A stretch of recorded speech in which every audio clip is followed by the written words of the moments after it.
गोटे कथा अच्छी सुंदर तृप्तिर अवसाद नहीं जेते देखुथिले नुआ दिशु थाई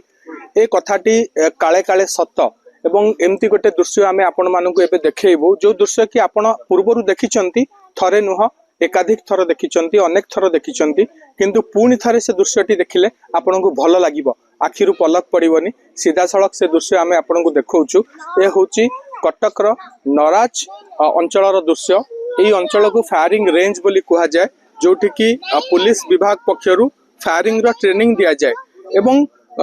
किछि समय पाई वर्षर गोटे निर्दिष्ट समय एठी फायरिंग रो साउंड रे समग्र अंचल प्रकंपित हुए किंतु एई जगह को मयूर माने भल पाई बसिचंती मयूर माने तांकर वासस्थान बाबरे एई जगह को नेइचंती गोटे दुईटी मयूर नुह एठी 200 रु अधिक मयूर एठी अछंती मेल आ फीमेल उभय ब्रीड रो एठी मयूर मानकु देखिबा को मिले एवं एई जगार ना धीरे धीरे लोक माने देई सारिलेनी पिकॉक वैली बोली एई जगह को जेतेबेले आपण सूर्य उदय परे परे आसीबे बा सूर्यास्त हबाकू घंटे 1.5 घंटा बाकी थिबो आसीबे एई जगह रे आपण ए सुंदर मयूर मानकु देखिबा को पाइबे जो मानकु पक्षीर जो रहिछि जगत ता भितरे बोधबे सबुठारु सुंदर पक्षी मयूर को कहिले अत्युक्त हेबो नाही सेति पई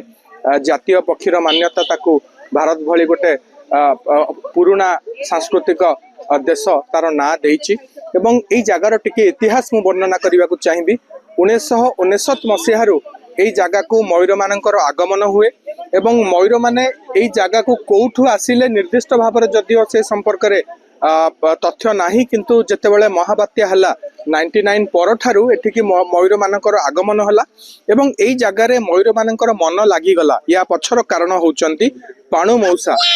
मौसा जे एबे ए जगत रे नाहंती एई जगह रे से होमगार्ड भाव रे तांको नियोजित हेतिले फायरिंग रेंज रे एवं से जेतेबेले देखिले जे एई जगह को मयूर माने आसुचंती गोटे दुईटा चारिटा एमती मयूर एठिके आसिले एवं धीरे धीरे पाणु मौसांकर भल पाइबा गोटे अद्भुत केमिस्ट्री सृष्टि हैला मयूर एवं पाणु मौसांग भितरे पाणु मौसा निज पई जहा खाइबा आनंती सेतुरु किछि किछि एई जगह से सबुदिन दियंती तापरे मयूर मानकर संख्या बढ़िला दुई संख्या रु 20 हैला 20 रु 100 हैला 100 रु एबे 200 रु ऊर्ध्व मयूरंकर संख्या एठी अछि एवं एबे पाणु मौसा आम सहित नाहंती तांकर देहांत हो जाइछि किछि वर्ष तळु एवं तांकर एई भल पाइबा को सम्मान देकरी तांकर जे नाती अछंती सीए एबे ए मयूर मानकर दायित्व नैछंती सेमानकर खाइबा पीबा कथा तांकर नाती बुझंती एवं से तांकर जेजेंकु बा अजांकु कथा देइथिले जे मयूर माने जेमती असुविधा रे न पड़िबे तांकर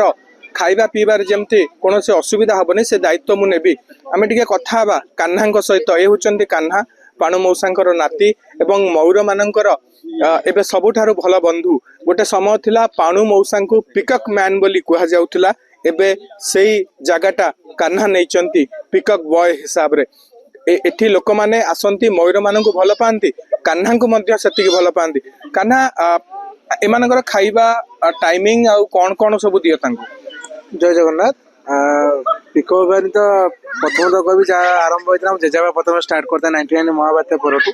से जेजाबा प्रथम 3टी मयूर स्टार्ट करते जहाँकि 200 रु 250 मात्रा पहुँचलानी प्रतिदिन सकाल संध्या 2 टाइम जमी आगुरी जेजाबा रखते से टाइम रही है जो शीतदिन चलती आगुरी खरादिन 5टा रु 7टा दिया होता है शीतदिन 6टा रु 8टा आउ इवनिंग शीतदिन 3टा रु 5टा रोचे सूर्य उदय पर आ सूर्य अस्त पूर्व मयूर मान संख्या केमती अच्छी मयूर मैंने भी बोधे जागले जे आमको लोक मैंने आम पाखक आसुच्च आमको देखी खुशी होती एमती गोटे लोक मान सहित भी आम देखु मयूर मानकर गोटे गोटे अदृश्य बुझामणा हो जाए निश्चय निश्चय से लोक मयूर मैंने जानी पार्छ कहीं सी भी जानी लोक मैंने आमको देखुं बेली आम किसी खाद्य पाइपुँ तो कितु एति लोक मैंने डिस्टेंस रखा जाऊँगी कहीं जेहतु जंगली के डिस्टर्ब कर आमर भी आम पक्ष भी संभव नुहे तेणु लोक मैंने दूरता रखा जाए कि मयूर को डका जाऊँगी आसुँच खाद्य खाई पुणी जंगल को चली जाऊँ अनेक अनेक धन्यवाद Kanha keep up the good work एमती तुम काम करूथाओ एवं मयूर मानू भल पाउथाओ टिके विजुअल आम ये देखा चाहबू जो मैंने मयूर मान को देखापी एठिके आसी किए कटक सहर आसुँच किए दूर दूरांतर आसुँच जने भाई अच्छा हाथ में गोटे प्रोफेशनल कैमेरा आम देखुचु आम टिके कथा टिके परिचय देबे कोठु आस्थिले कोन करंती आपण मेरा नाम अभय महातो है। मैं वेस्ट बंगाल से आया हूँ। Not for only photography, by profession I am engineer and I am author too. मैं ऑथर भी हूँ, मैं बुक भी लिखा हूँ and currently I am playing from Orissa photography competition and all. Thank you so much. So photography आपका hobby है? Yes, by hobby I am, but professionally भी मैं कर लेता हूँ। पीकॉक वैली को ये आपका पहला विजिट है या पहले भी आ चुका? First visit. कैसा लगा आपको? What is your? बहुत अच्छा, इट्स अमेजिंग बिकॉज जो फोटोग्राफ्स मुझे यहाँ मिला है, इट्स नॉट अबाउट एनी जू, it's totally natural and wild life photography. So it's totally amazing experience and एक चीज़ मैं बोलना चाहूँगा कि यहाँ पे जो भी आपको व्यू मिलेगा, whatever the view you are getting here by capturing in your camera and whatever the memories you are getting from standing here looking towards the peacock and all, it's amazing to see and amazing life में सबको आना चाहिए एक बार। it's all to come। thank you so much। आपण देखंतु एठी किछि छोट छोट पिला मध्ये अछंती मां मानक सहित छिड़ा आइचंती, पिला माने खेलुचंती, मझिरे मझिरे चिल्लौचंती, चित्कार करूचंती, किंतु देखंतु मयूर माने ए जागा छाड़ी के जाउ नांती। तो ये मु जो अदृश्य बुझामणार कथा कहउतली, मनुष्य आ मयूर मानक भितर ये होछि सही अदृश्य बुझामणा जोटा दिसेनी आखि को। भाई कोठु आस्तिले, केमती आपण देखंती एई जागाटा को? ଏଇ ଜାଗାଟା ମାନେ ଭଲ ଇନିସିଏଟିଭ ଅଛି, ଭାଇ ଅଛନ୍ତି ସେଥିପାଇଁ ଏମାନେ ଅଛନ୍ତି, ଆଉ କିଛି ଲୋକ ଅଛନ୍ତି ଯେଉଁମାନେ ଆସିକି କଣ୍ଟ୍ରିବ୍ୟୁସନ ଦଉଛନ୍ତି ତାଙ୍କ ହିସାବରେ, ତ ସେଥିପାଇଁ ଜାଗାଟା ଭଲ। ଆପଣଙ୍କୁ କଣ ଲାଗୁଛି ମୟୂର ଭଳି ଗୋଟେ ସ୍ପେସିସ୍, ଗୋଟେ ଚଢେଇ, ଏମାନେ ଦିନ ଥିଲା ଆମ ବାଡି ପଛପଟେ ବୁଲୁଥିଲେ ଗାଁରେ? ମୁଁ ଯଦି ରୁରାଲ ବେଲ୍ଟର କଥା କହିବି ଓଡିଶାର, ସେମାନେ ଗୋଟେ ରେଗୁଲାର ଭିଜିଟର ଥିଲେ, ଗାଁ ଗଣ୍ଡାକୁ ଆସୁଥିଲେ। ଏବେ ସେ ଦୃଶ୍ୟ ଦେଖିବାକୁ ମିଳୁନି। ଆଙ୍କ ପାଇଁ ଏଠି ଆଉ କଣ କରାଗଲେ ବେଟର ହୁଅନ୍ତା? ମାନେ ମୋ ହିସାବରେ ଗଭର୍ଣ୍ଣମେଣ୍ଟ ଇଣ୍ଟରଭେନସନ ହବା କଥା, କିନ୍ତୁ ଅବିକା ଯୋଉ ହିସାବରେ ଜିନିଷ ଅଛି ମତେ ଏମିତି ଲାଗିଲା ଭାଇ ଆଠୁ ଭଲ କେହି କରିପାରିବେନି। ତ ଯାହା ଅଛି ଭଲ ଚାଲିଛି। ଆଉ ମାନେ ମୋର ଖାଲି ରିକ୍ୱେଷ୍ଟ ଲୋକମାନଙ୍କୁ ଅଛନ୍ତି କି ଆସିକି ଜାଗାଟାକୁ କ୍ଲିନ ରଖନ୍ତୁ, ଆଉ ଯେତେ ହେଲ୍ପ କରିପାରିବେ ଆଙ୍କୁ ହେଲ୍ପ କରନ୍ତୁ। ବହୁତ ସୁନ୍ଦର କଥା କହିଲେ। ସନ୍ଧ୍ୟା ହେଇ ଆସିଲାଣି, ସୂର୍ଯ୍ୟ ଅସ୍ତଗାମୀ ହେଲେଣି ଏବଂ ମୟୂର ମାନେ ମଧ୍ୟ ତାଙ୍କର ଘରକୁ ଫେରିବେ। ଆମେ ଯେମିତି କାମଧନ୍ଦା କଲେ ସଞ୍ଜରେ ଘରକୁ ଫେରୁ, ସେମାନେ ମଧ୍ୟ ତାଙ୍କ ଘରକୁ ଫେରିବେ। ତାଙ୍କ ଘର ହଉଛି ଏଇ ଫାୟାରିଂ ରେଞ୍ଜର ଯୋଉ ପାହାଡ ଆପଣ ଦେଖୁଛନ୍ତି, ଏଇ ଯୋଉ କାଜୁ ବଣ ଆପଣ ଦେଖୁଛନ୍ତି, ଏଇ ଯୋଉ ଗଛ ସବୁ ଆପଣ ଦେଖୁଛନ୍ତି, ୟାରି ଭିତରେ ହିଁ ସେମାନେ ରୁହନ୍ତି। ଏଇ ଜାଗାକୁ ଆପଣ ଯେତେ ଥର ଆସିବେ ଆପଣଙ୍କୁ ଭଲ ଲାଗିବ ଏବଂ ଏତେ ସଂଖ୍ୟାରେ ମୟୂର ମାନଙ୍କର ସମାଗମ, କେତେବେଳେ ଶୀତରେ, କେତେବେଳେ ବର୍ଷାରେ, କେତେବେଳେ ଖରାରେ, ଯେତେବେଳେ ସେମାନେ ନିଜର ପୁଚ୍ଛ ବିସ୍ତାର କରିକି ନୃତ୍ୟ କରନ୍ତି, ଖୁସିରେ ଦୌଡ଼ି ଯାଆନ୍ତି ଏବଂ ତାଙ୍କର ଯୋଉ ଶବ୍ଦ ସେମାନେ କରନ୍ତି, ବାସ୍ତବିକ ଏଇ ଅନୁଭବକୁ, ଏଇ ଖୁସିକୁ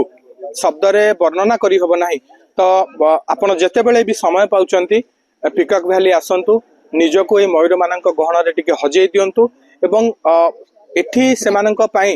ଯାହା ଯାହା ଖାଦ୍ୟପେୟର ଆବଶ୍ୟକତା ରହିଛି ତାକୁ ଆମେ ଏଠି ଦେଖୁଛୁ। ଲୋକମାନେ ନିଜ ନିଜ ଆଡୁ ସେମାନେ ସାଙ୍ଗରେ କିଛି କିଛି ଜିନିଷ ନେଇକି ଆସନ୍ତି, ଯିଏ ଯାହା ଖାଦ୍ୟପେୟ ଯିଏ ଯାହା ପାରିଲା, ଏବଂ କାହ୍ନା ମଧ୍ୟ ଏଠି ତାଙ୍କର ଯାହା ସକ୍ଷମ ମୁତାବକ ସେ ତାଙ୍କୁ ଦଉଛନ୍ତି ମୟୂର ମାନଙ୍କୁ ଖାଇବା ପାଇଁ। ତ ପିକକ୍ ଭ୍ୟାଲି ନରାଜର ଗୋଟେ ଭିନ୍ନ ପରିଚୟ ଭାବରେ ସୃଷ୍ଟି ହେଇଛି।